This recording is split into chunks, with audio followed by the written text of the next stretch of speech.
আলহামদুলিল্লাহি রাব্বিল আলামিন ওয়াসসালাতু ওয়াসসালামু আলা খাতামিন নাবিয়্যিন আম্মা বা'দু ফাআউযু বিল্লাহি মিনাশ শাইতানির রাজীম বিসমিল্লাহির রহমানির রহিম আসসালাতু ওয়াসসালামু আলাইকা ইয়া রাসূলাল্লাহ আসসালাতু ওয়াসসালামু আলাইকা ইয়া হাবিবাল্লাহ আসসালাতু ওয়াসসালামু আলাইকা ইয়া নাবিয়াল্লাহ ওয়া আলা আলিকা ওয়া আসহাবিকা ইয়া নূর আল্লাহ। মাদানী চ্যানেলের দর্শকবৃন্দ, অত্যন্ত তত্ত্ববহুল ও আকর্ষণীয় অনুষ্ঠান নুরি মাখলুকের দুনিয়ায় আপনাদেরকে জানাচ্ছি আন্তরিক শুভেচ্ছা ও মুবারকবাদ। প্রিয় মাদানী চ্যানেলের দর্শক শ্রোতা, আজকের এই অনুষ্ঠানের মধ্যে আমরা যেই বিষয় নিয়েছি সেই বিষয় হলো ওই ফেরেশতা সম্পর্কে যারা মানুষের মৃত্যুর পর তার কাছে হাজির হয় এবং তাকে প্রশ্ন করে, অর্থাৎ মুনকার ও নাকির। আমরা এই পর্বের মধ্যে মুনকার নাকির ফেরেশতা সম্পর্কে আমরা জানতে পারবো। এও জানবো মুনকার নাকির ফেরেশতা কখন আসে, তাদের আগমনের পদ্ধতি কী, তারা কেমন চেহারা কেমন আকৃতি নিয়ে মৃত ব্যক্তির নিকট উপস্থিত হয়ে থাকে, তাদের বর্ণনা বা তাদের হালচাল কেমন, তারা কোন ভাষায় প্রশ্ন করবে, তারা কার কাছে প্রশ্ন করবে না এবং তাদেরকে মুনকার নাকির কেন বলা হয়, এই সমস্ত বিষয়গুলো আমরা এই পর্বের মধ্যে জানতে পারবো। আসুন তার পূর্বে দুরূদে পাকের ফজিলত সম্পর্কে আমরা হাদিস মুবারকা শ্রবণ করে নেই।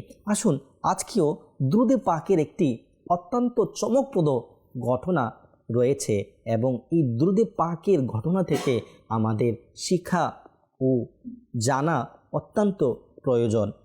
আল কওলুল বাদি কিতাবের মধ্যে রয়েছে, একবার আল্লাহ তাআলা হযরতে মুসা আলাইহিস সালামের প্রতি একটি ওহীতে তিনাকে নির্দেশ দিলেন, হে মুসা, যদি এমন মানুষ না থাকতো যারা আমার হামদ ও প্রশংসা করে, তবে আমি আকাশ থেকে এক ফোঁটা বৃষ্টিও বর্ষণ করতাম না এবং জমিনের মধ্যে একটি পাতাও গজাতে দিতাম না। দুনিয়ার মধ্যে একজন প্রশংসাকারী ব্যক্তির কারণে আমি এগুলো দিয়ে থাকি।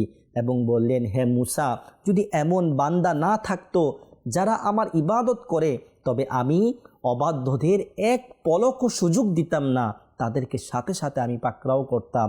হে মুসা, যদি এমন লোক না থাকতো যারা লা ইলাহা ইল্লাল্লাহ বলতো, যদি না থাকতো এমন ব্যক্তিরা, তাহলে আমি জাহান্নামকে দুনিয়ার মধ্যে উপর করে ফেলে দিতাম। আর হে মুসা, তুমি যখন গরিব মানুষের সাথে সাক্ষাৎ করো, তাদের খোঁজ খবর ঠিক সেইভাবেই নাও যেমনভাবে তুমি ধনী লোকদের খোঁজ খবর নিয়ে থাকো। যদি তুমি এটা করতে না পারো, তবে যা কিছু তোমার নিকট রয়েছে, যা কিছু তুমি জানো, সব কিছু মাটির নিচে লুকিয়ে রাখো। হে মুসা, তুমি কি চাও কিয়ামতের দিন তোমার তৃষ্ণা না লাগুক? মুসা আলাইহিস সালাম আরজ করলেন, হে প্রভু, অবশ্যই আমি তো চাই। আল্লাহ তাবারক ওয়া তাআলা ইরশাদ করলেন, তাহলে আমার নবী মুহাম্মদ আরবি সাল্লাল্লাহু আলাইহি ওয়া আলিহি ওয়াসাল্লামের উপর অধিক পরিমাণে দুরূদ পড়ো। প্রিয় ইসলামী ভাইরা, এই ঘটনা থেকে জানতে পারলাম, যদি কোনো ব্যক্তি চায় কিয়ামতের দিন আমার তৃষ্ণা না লাগুক, কিয়ামতের সে ভয়াবহ অবস্থার মধ্যে আমি আরামে থাকি, তাহলে সেই ব্যক্তি যেন রাসূলে পাকের প্রতি অধিক হারে দুরূদে পাক পাঠ করে। আসুন আমরা একবার দুরূদে পাক পাঠ করে নেই। সল্লু আলাল হাবিব সাল্লাল্লাহু তাআলা আলা মুহাম্মদ সাল্লাল্লাহু আলাইহি ওয়া আলিহি ওয়াসাল্লাম। হযরতে জাবির ইবনে আব্দুল্লাহ রাদিয়াল্লাহু তাআলা আনহু থেকে বর্ণিত, রাসূলুল্লাহ সাল্লাল্লাহু আলাইহি ওয়া আলিহি ওয়াসাল্লাম ইরশাদ করেন, আল্লাহ তাআলা যা কিছু সৃষ্টি করেছেন মানুষ সে সম্পর্কে অবহেলা করে থাকে। যখন আল্লাহ তাআলা মানুষের সৃষ্টির ইচ্ছা করেন, তখন তিনি এক ফেরেশতাকে আদেশ করেন, এই মানুষের রিজিক লিখে দাও, এর মৃত্যু কবে হবে তাও লিখে দাও, এই ব্যক্তিটি সৌভাগ্যবান হবে নাকি দুর্ভাগ্যবান হবে সেটিও লিখে দাও। ফেরেশতা এই সমস্ত কিছু লিখে দিয়ে চলে যায়। এরপর আল্লাহ তাবারক ওয়া তাআলা আরেক ফেরেশতাকে প্রেরণ করেন, যে ফেরেশতা জন্ম নেওয়া শিশুটিকে পাহারা দেয় যতক্ষণ না সেই মানুষটি যুবক হয়ে যায়, তারপর সেই ফেরেশতাও চলে যায়। এরপর আল্লাহ তাআলা মানুষের উপর দুজন ফেরেশতা নিয়োগ করেন, যারা তার সব নেকি ও গুনাহ লিখে রাখে। যখন তার মৃত্যু ঘনিয়ে আসে তখন ওই দুই ফেরেশতাও চলে যায় এবং মৃত্যুর ফেরেশতা এসে তার রূহ কবজ করে নিয়ে যায়। মৃত্যু হওয়ার পর যখন মানুষকে কবরে রাখা হয় তখন তার দেহে রূহ ফিরিয়ে দেওয়া হয়। এরপর তার কাছে কবরের দুই ফেরেশতা মুনকার ও নাকির আসে এবং তাকে পরীক্ষা করে, তাকে প্রশ্ন করে। কিয়ামত কায়েম হলে তার নেকি গুনাহ লেখক ফেরেশতারা আবার তার কাছে আসবে এবং আমল নামা খুলে তার গলায় ঝুলিয়ে দিবে। তারপর তাকে আল্লাহ তাবারক ওয়া তাআলার সামনে হাজির করা হবে। তারপর আল্লাহ তাআলা ওই ফেরেশতাদেরকে এমনভাবে নিযুক্ত করবেন যে একজন ফেরেশতা তাকে হাঁটিয়ে নিয়ে যাবে এবং একজন নজরদারি করবে। এরপর প্রিয় নবী সাল্লাল্লাহু আলাইহি সাল্লাম ইরশাদ করলেন, নিশ্চয়ই সামনে তোমাদের জন্য এক বিশাল কঠিন পর্যায় আসছে যা তোমাদের সাধ্যের বাইরে, সুতরাং মহান আল্লাহর নিকট সাহায্য প্রার্থনা করো। প্রিয় মাদানী চ্যানেলের দর্শক শ্রোতা, আপনারা শুনলেন রাসূলুল্লাহ সাল্লাল্লাহু আলাইহি সাল্লাম পুরো একটি দৃশ্যপট বর্ণনা করে দিলেন যে মানুষ জন্ম থেকে মৃত্যু পর্যন্ত কিভাবে ফেরেশতাদের পরিবেষ্টনে থাকে। কোনো সময়ও ফেরেশতা ছাড়া নয়, সব সময় কোনো না কোনো ফেরেশতা ডিউটিতে নিযুক্ত থাকে। প্রিয় মাদানী চ্যানেলের দর্শক শ্রোতা, মুনকার নাকির ফেরেশতা কবরের মধ্যে ওই মৃত ব্যক্তিকে কি প্রশ্ন করে আসুন আমরা শ্রবণ করে নেই। হযরতে আনাস ইবনে মালিক রাদিয়াল্লাহু তাআলা আনহু তিনি বর্ণনা করেন, যখন মুনকার নাকির কবরের মধ্যে প্রবেশ করে তখন মৃতকে বসায়। যদি মৃত ব্যক্তি মুমিন হয় তবে তারা প্রশ্ন করে, মার রব্বুকা, তোমার রবকে? তখন মুমিন ব্যক্তি এভাবে সে উত্তর দেয়, আমার রব আল্লাহ জাল্লা জালালুহু। দ্বিতীয় প্রশ্ন করা হয়, মান নবিয়ুকা, তোমার নবীকে? তখন মুমিন ব্যক্তি আরজ করে, আমার নবী হচ্ছে মুহাম্মদে মুস্তাফা সাল্লাল্লাহু আলাইহি ওয়াসাল্লাম। অপর এক বর্ণনা রয়েছে এভাবে এই প্রশ্ন করে, মান ইমামুকা, তোমার ইমামকে? তখন মুমিন ব্যক্তি বলে, আমার ইমাম হচ্ছে কোরআন। এরপর তারা তার কবর প্রশস্ত করে দেয়। কিন্তু কাফেরের কাছে একই প্রশ্ন করা হয়, কিন্তু সেই দুর্ভাগা কাফের প্রত্যেকবারই একই উত্তর দেয়, লা আদিরি, আমি জানি না। তখন তাকে প্রচণ্ডভাবে মারা হয়, যার আঘাত থেকে আগুনের শিখা বের হয় এবং তার পুরো কবর আগুনে পরিপূর্ণ হয়ে যায়। এরপর তার কবরকে এত সংকীর্ণ করে দেওয়া হয় যে পাঁজরের এক এক হাড় অন্য হাড়ের মধ্যে ঢুকে যায়, ভেঙে চুরমার হয়ে যায়। মুনকার নাকির ফেরেশতা কবরের মধ্যে কিরূপ আকৃতিতে আসেন, কেমন ভয়াবহ অবস্থা নিয়ে আসে আসুন আমরা শ্রবণ করে নিই। হযরতে আবু হুরাইরা রাদিয়াল্লাহু তাআলা আনহু বলেন, নবী করিম সাল্লাল্লাহু আলাইহি সাল্লাম হযরতে উমর রাদিয়াল্লাহু তাআলা আনহুকে বললেন, তোমার কি অবস্থা হবে যখন তুমি মুনকার এবং নকিরকে দেখবে? উমর রাদিয়াল্লাহু তাআলা আনহু আরজ করলেন, ইয়া রাসূলুল্লাহ, মুনকার ও নাকির ফেরেশতা কারা? রাসূলুল্লাহ সাল্লাল্লাহু আলাইহি সাল্লাম বললেন, এরা কবরের পরীক্ষাকারী ফেরেশতা। তাদের কণ্ঠস্বর বজ্রপাতের মতো করে, তাদের চোখ বিদ্যুতের মতো ঝলমলে। তারা নিজেদের চুল পিষ্ট করতে করতে আসবে এবং নিজেদের দাঁত দিয়ে কবর খুঁড়ে ভিতরে প্রবেশ করবে। তাদের কাছে লোহার তৈরি একটি বিশাল গদা থাকবে। যদি মিনার সমস্ত মানুষ, অর্থাৎ হজের সময় মিনার মধ্যে যত মানুষ হয়ে থাকে, রাসূলুল্লাহ সাল্লাল্লাহু আলাইহি সাল্লাম ওই দৃশ্যকে বললেন যে যদি মিনার সমস্ত মানুষ একত্রিত হয়ে সেই গদাটি, সেই লোহার হাতুড়িটি যদি তোলার চেষ্টা করে তারপরও সে পারবে না। আর রাসূল সাল্লাল্লাহু আলাইহি সাল্লাম এই উদাহরণ দেওয়া, অর্থাৎ পৃথিবীর আধিক্য মানুষ যদি চেষ্টা করে, মুনকার নাকিরের হাতে যে হাতুড়িগুলো থাকবে সেই হাতুড়িটি কোনো মানুষ উঠাতে পারবে না। আর ওই ব্যক্তি যদি গুনাহগার হয়ে থাকে, ওই হাতুড়ি দিয়ে, ওই গদা দিয়ে তাকে মারা হবে। বলা হচ্ছে যখন তাকে আঘাত করবে 70 গজ জমিনের ভিতর সে দেবে যাবে, আবার তাকে তোলা হবে, আবার তাকে সেখানে প্রহার করতেই থাকবে। প্রিয় মাদানী চ্যানেলের দর্শক শ্রোতা, কবরের মধ্যে মুনকার নাকির ফেরেশতা আসে, এই ব্যাপারে হযরতে আবু হুরায়রা রাদিয়াল্লাহু তাআলা আনহু বর্ণনা করেন, আমরা রাসূলুল্লাহ সাল্লাল্লাহু আলাইহি ওয়াসাল্লামের সাথে একটি জানাজার মধ্যে ছিলাম। তিনি সাল্লাল্লাহু আলাইহি সাল্লাম দাফন সম্পন্ন করে ফিরে আসছিলেন এবং লোকেরাও ফিরে যাচ্ছিল। তখন রাসূলুল্লাহ সাল্লাল্লাহু আলাইহি সাল্লাম বললেন, এই মৃত ব্যক্তি এখন তোমাদের জুতার শব্দ শুনছে, তার কাছে মুনকার নাকিরও এসে গিয়েছে। এই মুনকার নাকির ফেরেশতাদের আকৃতি কেমন জানো? মুনকার নাকির ফেরেশতাদের চোখ তামার হাড়ির মতো বড় এবং ভয়ঙ্কর, তাদের ষাঁড়ের সিংহের মতো বড় এবং ভয়ঙ্কর, তাদের দাঁত কণ্ঠস্বর মেঘের গর্জনের মতো। তারা মৃতকে বসায় এবং জিজ্ঞাসা করে সে কার ইবাদত করত।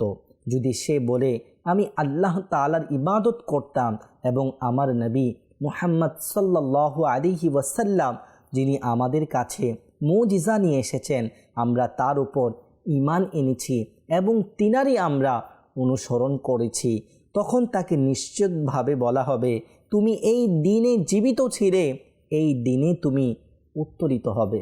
এরপর তার জন্য জান্নাতের দিকে একটি দরজা খুলে দেওয়া হবে এবং তার কবর প্রশস্ত করে দেওয়া হবে। আর যদি সে সন্দেহপরায়ণ মুনাফিক বা কাফির হয়ে সে বলবে প্রত্যেক প্রশ্নের জবাবে লা আদিরি, আমি জানি না, আমি জানি না, আমি লোকদের থেকে শুনেছি, মানুষ যা বলেছে আমিও তাই বলেছি, তখন তাকে সন্দেহ মিশ্রিত ভঙ্গিতে বলা হবে তুমি এই অবস্থায় জীবিত ছিলে, এই অবস্থায় মরলে এবং তোমাকে এই অবস্থায় ওঠানো হবে। এরপর তার জন্য জাহান্নামের দিক থেকে একটি দরজা খুলে দেওয়া হবে, যেখানে সে কবরের মধ্যে থেকেও জাহান্নামের আযাব, জাহান্নামের শাস্তি সে ভোগ করতে থাকবে। মুনকার ও নাকির কবরের প্রশ্নোত্তর সম্পর্কে যে বর্ণনা রয়েছে সেটি হাদিস থেকে এভাবে রয়েছে।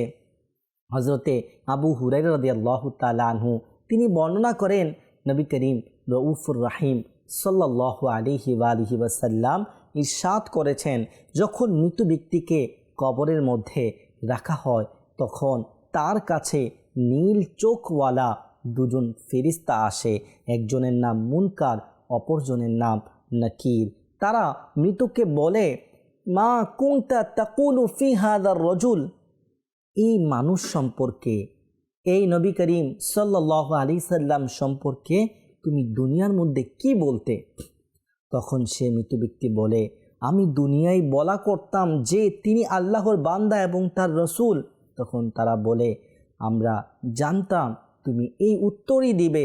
এরপর তার কবর 70 হাত প্রশস্ত করে দেওয়া হবে এবং তার জন্য আলোতে ভরে দেওয়া হবে। তারপর তাকে বলা হবে নাম কানাউমাতিল উরুস, ঘুমাও যেমন নববধূ ঘুমায়, যাকে কেউ জাগায় না শুধু তার কাছের সবচেয়ে প্রিয় কেউ ছাড়া। এইভাবে সে ঘুমিয়ে থাকে যতক্ষণ না আল্লাহ তাবারক ওয়া তাআলা তার জায়গা থেকে তাকে না উঠাবেন। কিন্তু যদি মৃত ব্যক্তি মুনাফিক বা কাফির হয়ে থাকে তাহলে সে বলে আমি লোকদের থেকে শুনেছিলাম, তারা যা বলতো আমিও তাই বলতাম, আমি জানি না। তখন ফেরেশতারা বলে আমরা জানতাম তুমি এই উত্তরই দিবে। তারপর মাটিকে বলা হয় একে চেপে ধরো, ফলে মাটি তাকে এমন জোরে চেপে ধরে যে তার পাঁজরের হাড়গুলো ভেঙে চূর্ণ বিচূর্ণ হয়ে যায়। এরপর সেই অবস্থায় তাকে শাস্তির মধ্যে একের পর এক লিপ্ত রাখে যতক্ষণ না আল্লাহ তাআলা কিয়ামতের দিন কায়েম না করবেন। প্রিয় মাদানী চ্যানেলের দর্শক শ্রোতা, আমরা এই হাদিস থেকেও শুনতে পারলাম দুনিয়ার মধ্যে রাসূলুল্লাহ সাল্লাল্লাহু আলাইহি ওয়াসাল্লামকে তোমরা কি বলতে।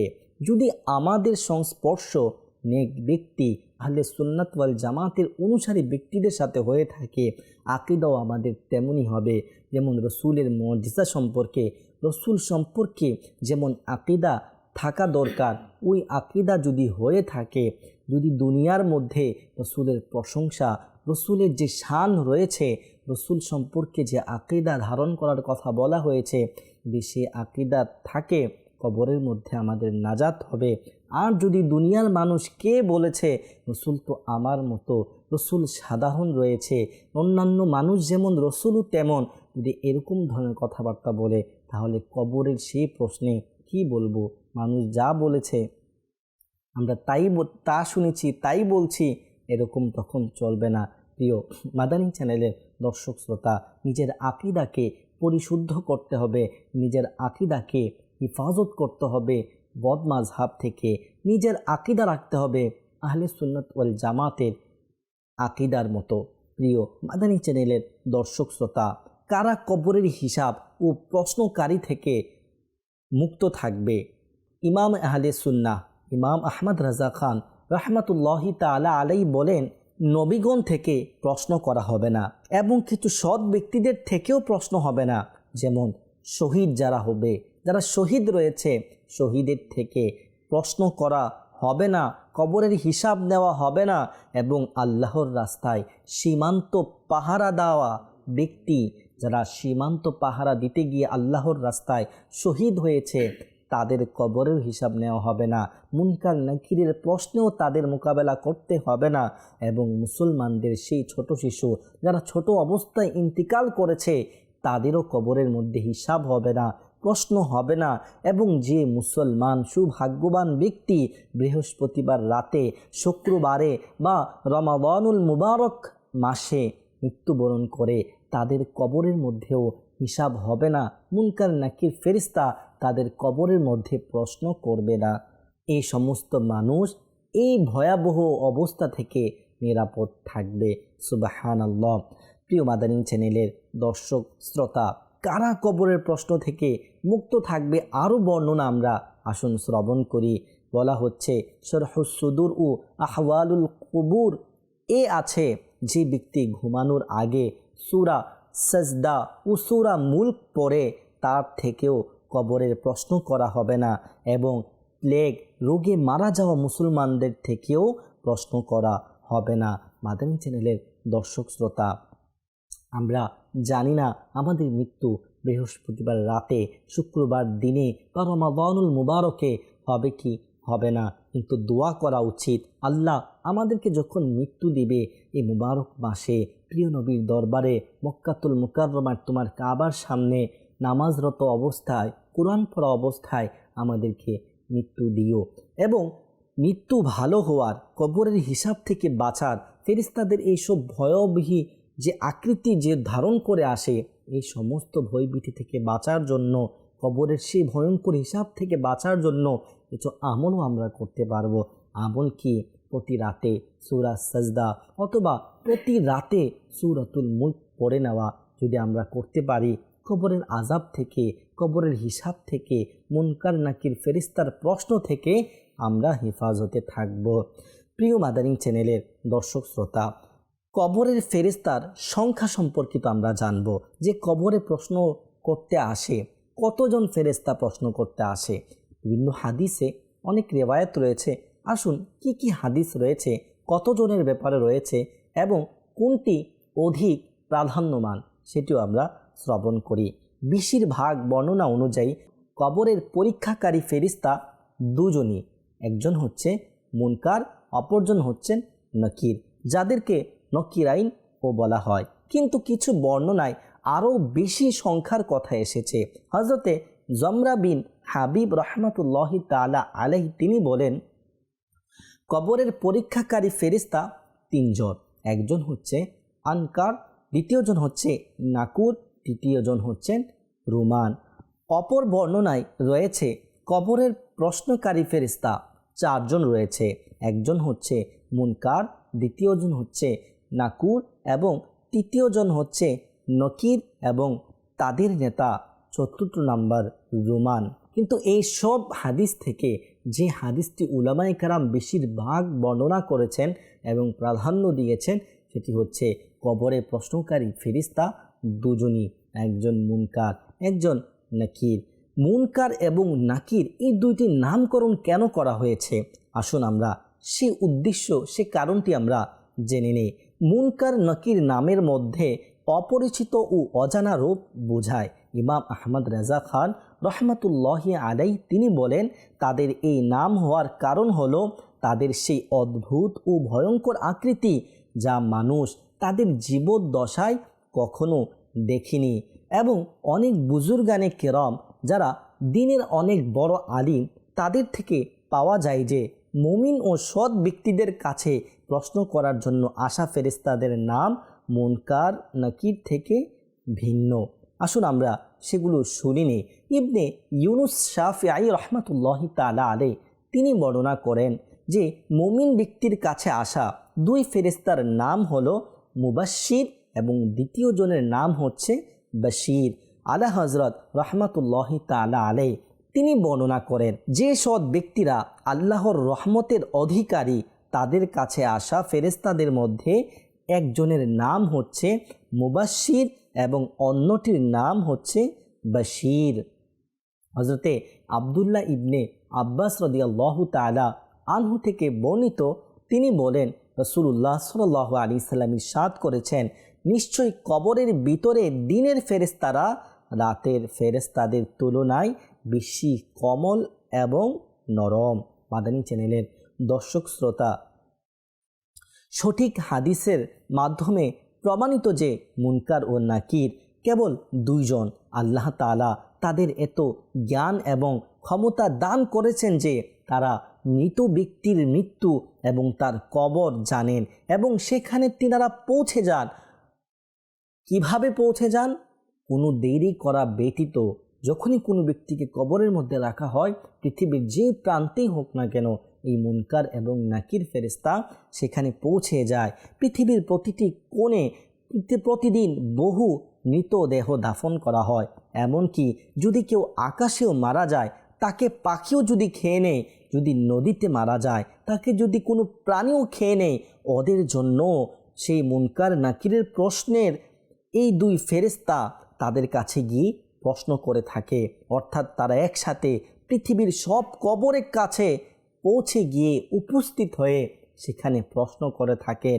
এরা সাধারণ ফেরেশতা, তাদের কৃতিত্ব ও ক্ষমতা ওয়ালিউল আউলিয়ায়ে কেরামের চেয়ে কম। দুঃখজনক যে মানুষ মুনকার এবং নাকিরের এই কৃতিত্বগুলো মানে, কিন্তু নবী করিম সাল্লাল্লাহু আলাইহি সাল্লামের ব্যাপারে এটা তারা মানে না। যদিও কবরের প্রশ্নে নবী করিম সাল্লাল্লাহু আলাইহি সাল্লামের কথা আসে, তখন তিনি সাল্লাল্লাহু আলাইহি সাল্লাম কবরের সামনে উপস্থিত থাকেন। হাদিসে এসেছে যে নবী করিম সাল্লাল্লাহু আলাইহি সাল্লাম এক গোত্রের মধ্যে সালাহ সম্পর্কিত শান্তি স্থাপনের জন্য গিয়েছিলেন। তখন তিনি কবরের দিকে তাকিয়ে বললেন, লা দারাইতা, তুমি কি জানো না? সাহাবায়গণ আলাইহিমুর রিদওয়ান জিজ্ঞাসা করলেন, ইয়া রাসূলুল্লাহ, এটা কি ব্যাপার? নবী করিম সাল্লাল্লাহু আলাইহি সাল্লাম বললেন, কবরের ব্যক্তিকে আমার সম্পর্কে প্রশ্ন করা হয়েছিল, সে বলছে লা আদরি, সে জানে না।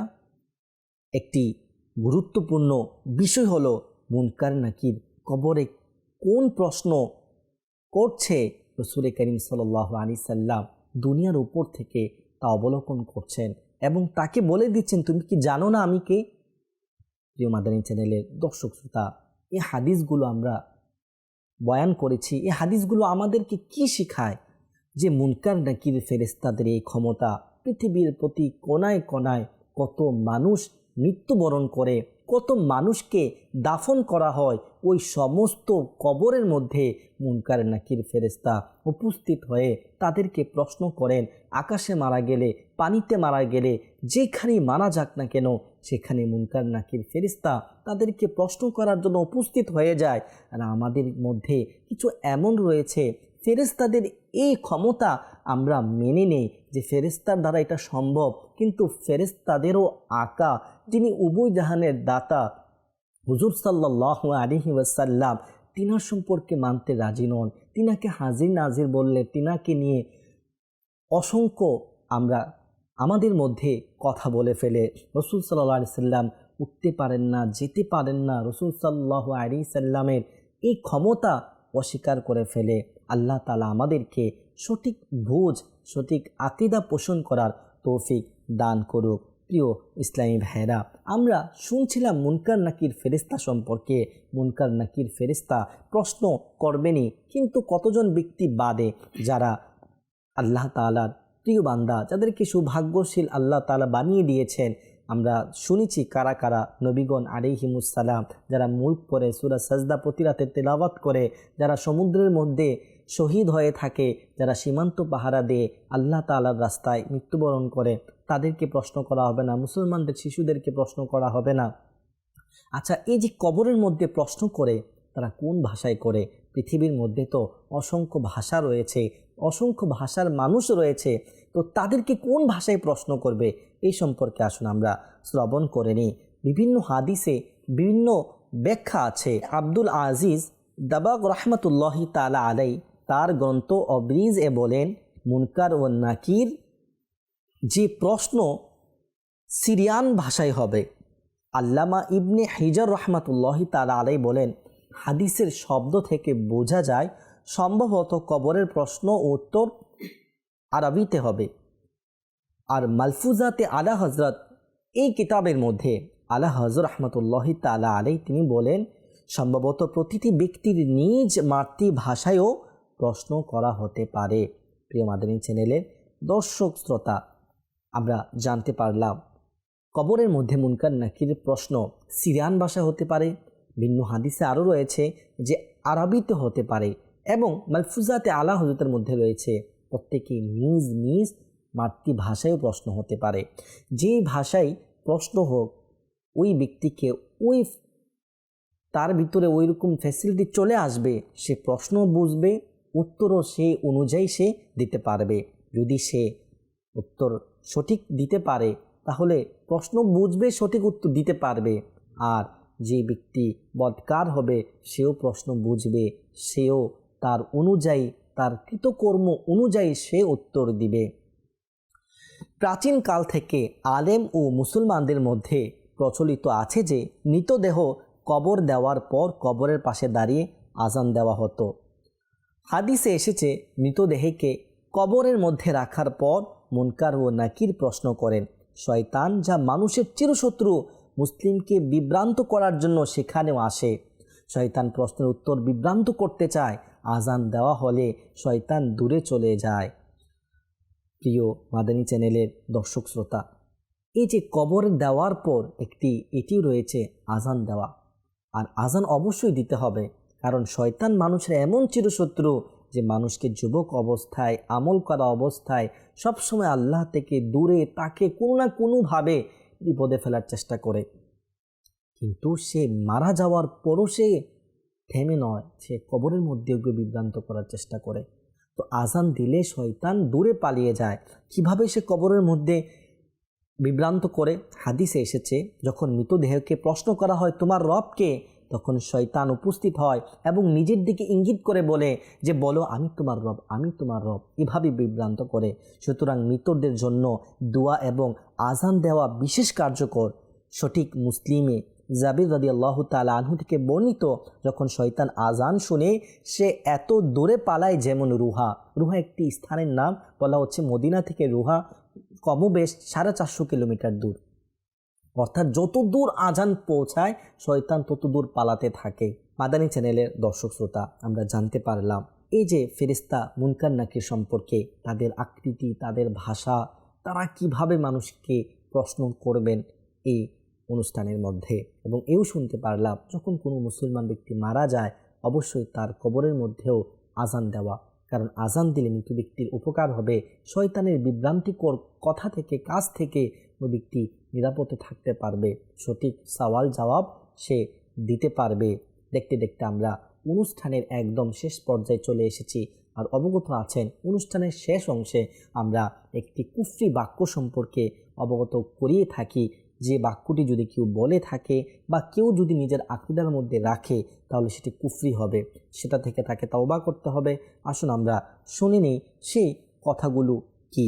আমির আহলে সুন্নাত দামাত বারাকাতুহুমুল আলিয়ার যে বিখ্যাত গ্রন্থ কুফরি কালিমাত কে বারে মে সওয়াল জবাব, এই গ্রন্থের মধ্যে একটি প্রশ্ন উঠেছে যে কেউ যদি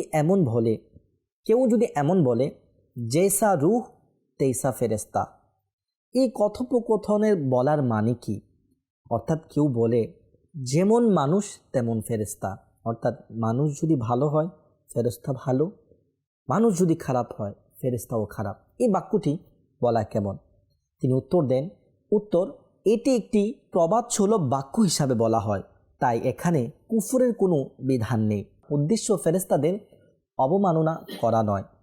ফিরোজুল লোগাত পৃষ্ঠা 533 অনুযায়ী এর অর্থ, মানুষ যদি নিজের ভিতর খারাপ হয় তবে সে নিজের মতো খারাপ মানুষ এবং খারাপ জিনিস পছন্দ করে, কিন্তু তারপরও এই ধরনের কথাবার্তা বলা থেকে সাবধান থাকা উচিত।